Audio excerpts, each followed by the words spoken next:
রাজ্য বিধানসভা নির্বাচনের আগে শেষ 21শে জুলাই গুরুত্বপূর্ণ বার্তা মুখ্যমন্ত্রীর। সরকারের উন্নয়নের খতিয়ানের পাশাপাশি তুলে ধরতে পারেন কেন্দ্রের বঞ্চনার প্রসঙ্গ। দেশজুড়ে বাঙালিদের উপর হামলার প্রতিবাদে আন্দোলনের দিশা দেখাবেন তৃণমূল সুপ্রিমো। কর্মীদের চাঙ্গা করে ভোটমুখী করতে দাওয়াই মুখ্যমন্ত্রী মমতা বন্দ্যোপাধ্যায়। রাজ্য বিধানসভা নির্বাচনের আগে শেষ 21শে জুলাই গুরুত্বপূর্ণ বার্তা মুখ্যমন্ত্রী মমতা বন্দ্যোপাধ্যায়।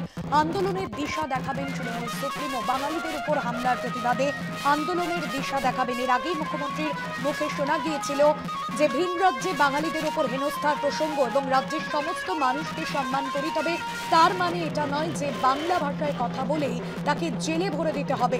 এবং সেক্ষেত্রে আমরা দেখেছিলাম যে সভাস্থল পরিদর্শনে গিয়ে গতকালই তিনি আক্রমণ জানিয়েছেন তৃণমূল নেত্রী, এবং সেক্ষেত্রে যেখানে তিনি বলেছেন যে ভিন রাজ্যে বাঙালিদের হেনস্থার প্রসঙ্গ, এই বিষয় কিন্তু উঠতে পারে রাজ্য বিধানসভা নির্বাচনের আগে আজকের শেষ 21শে জুলাই, যেখানে গুরুত্বপূর্ণ বার্তা মুখ্যমন্ত্রী মমতা বন্দ্যোপাধ্যায়। সরকারের উন্নয়নের খতিয়ানের পাশাপাশি তুলে ধরতে পারেন কেন্দ্রের বঞ্চনার প্রসঙ্গ এবং দেশ জুড়ে বাঙালিদের উপর হামলার প্রতিবাদে আন্দোলনের দিশা দেখাবে তৃণমূল কংগ্রেস।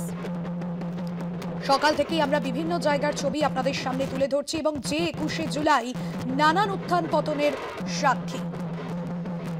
আমাদের পলিটিক্যাল এডিটর আশিস চট্টোপাধ্যায় রয়েছেন নিউজরুম থেকে সরাসরি। আশিস দা, এই 21শে জুলাই, যে 21শে জুলাই ঐতিহাসিক নানান কিছুর সাক্ষী মমতা বন্দ্যোপাধ্যায়ের উত্থান পতনের সাক্ষী এই 21শে জুলাই, আর আজকের এই 21শে জুলাই থেকে 26এর বিধানসভা নির্বাচনের আগে ঠিক কি নীল নকশা তৈরি করে দেবেন তৃণমূল সুপ্রিমো?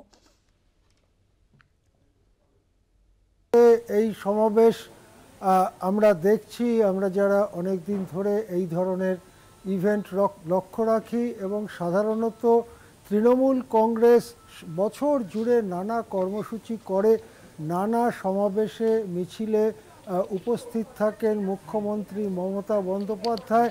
কিন্তু এই দিনটি, এই 21শে জুলাই দিনটিতেই সবথেকে বড় সমাবেশ, বছরের মধ্যে সবথেকে বড় সমাবেশ করার চেষ্টা করে তৃণমূল কংগ্রেস এবং সে কাজে তারা দীর্ঘদিন ধরে সফল। দশকের পর দশক ধরে এই সমাবেশ আমরা দেখেছি। আবার আজকে দেখলাম কলকাতার রাস্তায় আমি বেরিয়েছিলাম, সেখানেও দেখছি চারদিক থেকে সমর্থকরা আসছেন।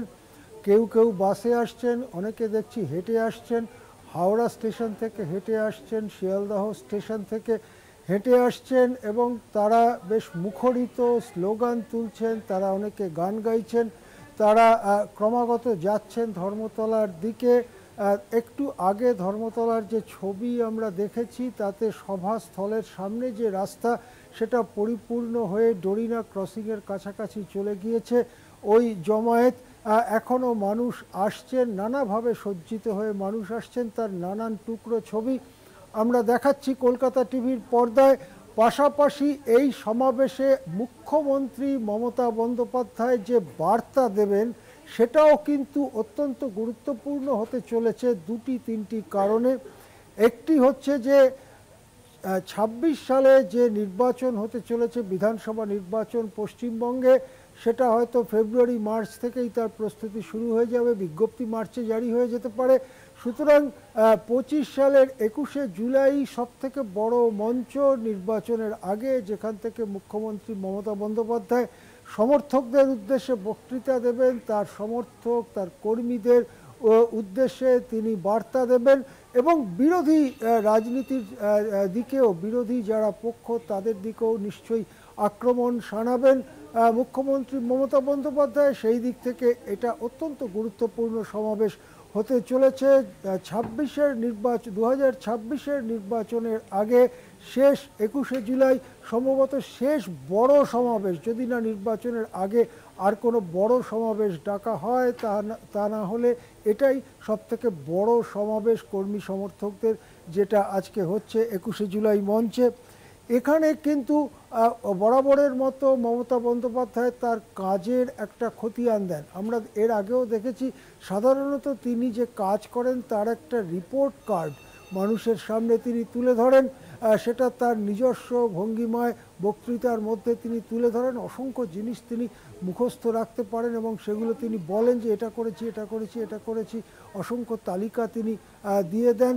সেইভাবে নিজেদের সরকারের যে উন্নয়ন বা তৃণমূল কংগ্রেস এসে রাজ্যের যেসব ভালো কাজ করেছে তার খতিয়ান তিনি তুলে ধরবেন। কিন্তু পাশাপাশি কেন্দ্রের বিরুদ্ধে যে বঞ্চনার অভিযোগ নিয়ে বছরের পর বছর, বিশেষ করে গত ৩-৪ বছর ধরে তৃণমূল সরব রয়েছে, সেই বিষয়েও নিশ্চয়ই মুখ্যমন্ত্রী বার্তা দেবেন।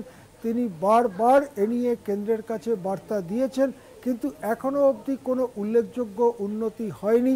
তৃণমূল কংগ্রেসের পক্ষ থেকে এবং মুখ্যমন্ত্রীর পক্ষ থেকেও কয়েকবারই দাবি করা হয়েছে প্রায় 2.25 লক্ষ কোটি টাকা এ রাজ্য পায় কেন্দ্রের থেকে, কিন্তু কেন্দ্র নানান বাহানায় অজুহাতে সেই টাকা দিচ্ছে না। অভিযোগের চেহারাটা এই রকমই। সুতরাং এই ব্যাপারে আন্দোলনের কোনো দিশা দেখাতে পারেন এবং কেন্দ্রের বিরুদ্ধে বার্তা দিতে পারেন, কড়া বার্তা দিতে পারেন মুখ্যমন্ত্রী, এটাই আশা করা যাচ্ছে।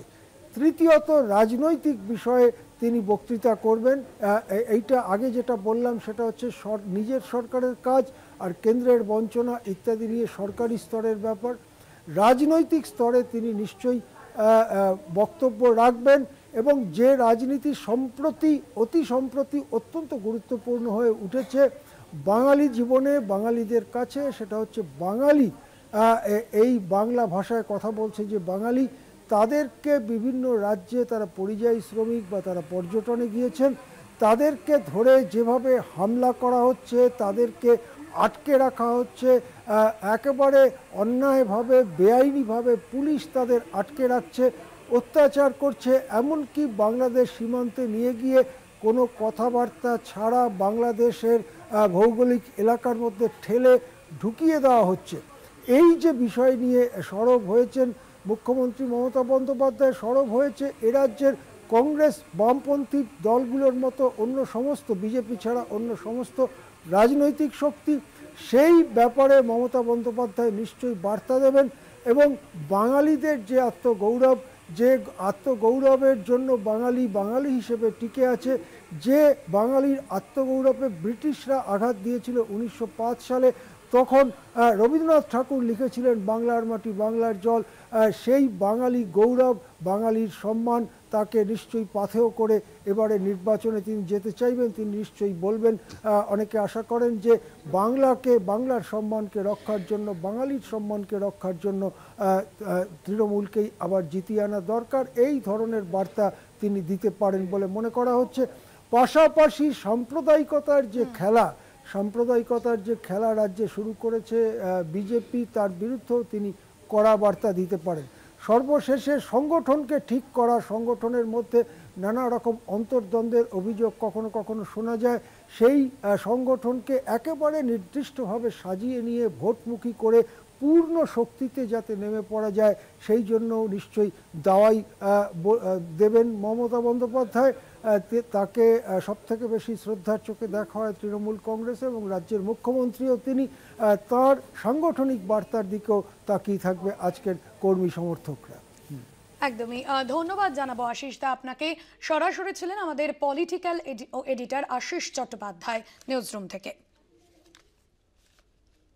যে ছবি আপনাদের সামনে তুলে ধরছিলাম, আজ 21-এর মঞ্চে 26-এর অস্ত্রে শান দিতে কি বার্তা দেবেন মুখ্যমন্ত্রী, সেদিকেই নজর রয়েছে সকলের। এবার শহীদ সভা গত বছরের তুলনায় অন্যরকম, কারণ আগামী বছর বিধানসভা নির্বাচন, তাই 21-এ মমতা এবং অভিষেক যে পরিকল্পনা করে 26-এর ভোটের কৌশল ও দিশা দেখাবেন তা অনিবার্য এবং এই সেক্ষেত্রে এবারের 21শে জুলাই অত্যন্ত গুরুত্বপূর্ণ এবং দেশ জুড়ে বাঙালিদের যে হেনস্থার প্রসঙ্গ, সেই প্রসঙ্গ কিন্তু আজকে 21শে জুলাইয়ের মঞ্চ থেকে উঠতে পারে। এবং 27 বছর আগে মমতা বন্দ্যোপাধ্যায় যখন তৃণমূল কংগ্রেসের পতন করেছিলেন, তখনই দলের মূল মতাদর্শই ছিল এবং সেই লক্ষ্যেই বাংলায় বাম দুর্গের পতন ঘটানো।